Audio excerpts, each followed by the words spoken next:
Welcome back guys.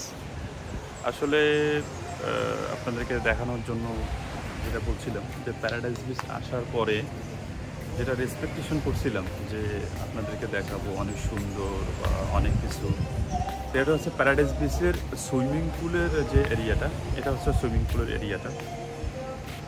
এই যে দেখেন, এটা হচ্ছে সুইমিং পুল। এখানে বসে একটা ফ্যামিলি নিয়ে বসে আপনারা সময় কাটাতে পারবেন। তবে হ্যাঁ, সারাদিন এখানে ছাউনিরও ব্যবস্থা করা আছে। বিচ হচ্ছে প্রাইভেট বিচ। প্রাইভেট বিচের ক্ষেত্রে মানে যতটুকু মানে প্রত্যাশা আর কি, যতটুকু প্রত্যাশা আপনাদের পূরণের ক্ষেত্রে আমি আসছিলাম আপনাদেরকে দেখানোর জন্য, তো কতটুকু আমারই পছন্দ হচ্ছে না কেন জানি যে আপনাদেরকে আসলে কী দেখাবো।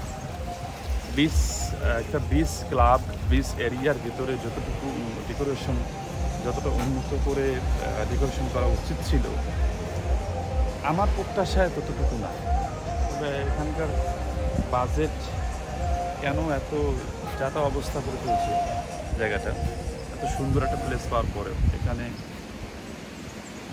হয়তো বা লো সিজনের কারণে অনেক কিছু এখন ডিপেন্ডেবল না, মানে অনেক কিছু মানে করার ইচ্ছা নেই, কারণ কাস্টমার একদম মানে জনশূন্য যেটাকে বলে, জনশূন্য হওয়ার কারণে হয়তো বা এমনটা লোকজন কাজ করতেছে। এই যে বসে আছে তা আমি ঘুরতে এসে আমি আসলে হতাশ। কি ঘুরবো আর কি দেখাবো আপনাদেরকে। এটা হচ্ছে বিচ ক্লাবের বিচ ক্লাব যেটা বলে, বিচ ক্লাবের সুইমিং পুল, একটা সুইমিং পুল করে বিচ ক্লাবের একটা সাদৃশ্য করে রাখছে। আর গল্ফ খেলার জন্য একটা ভলিবল খেলার জন্য এখানে যে ভলিবল খেলতেছে কিছু কাস্টমার আসছে, এখানে ভলিবল খেলার জন্য একটা স্পেস করে রাখছে।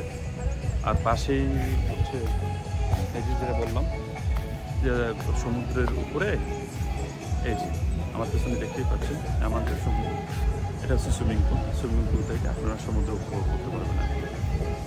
তো যে যতটা প্রত্যাশা, যতটা আশা করছিলাম যে প্যারাডাইস বিচে আজকে ভিডিও করব, সময় কাটাবো, অনেক ভালো লাগবে, কিন্তু কাস্টমারের না থাকার কারণে এখানে যাতা অবস্থা হয়ে গেছে। আমি নিজেই কনফিউজ আসলে কী ভিডিও করব, কী দেখাবো আপনাদেরকে। যতটুকু পাচ্ছি ততটুকু দেখাচ্ছি। ওকে, চলুন একটু বিচে ঘুরি আর দেখি কী অবস্থা আজকে প্যারাডাইস বিচে। ওকে, চলুন দেখি, একটু বিচ ঘুরে দেখি। ওকে, প্যারাডাইস বিচের বিচটা কেমন।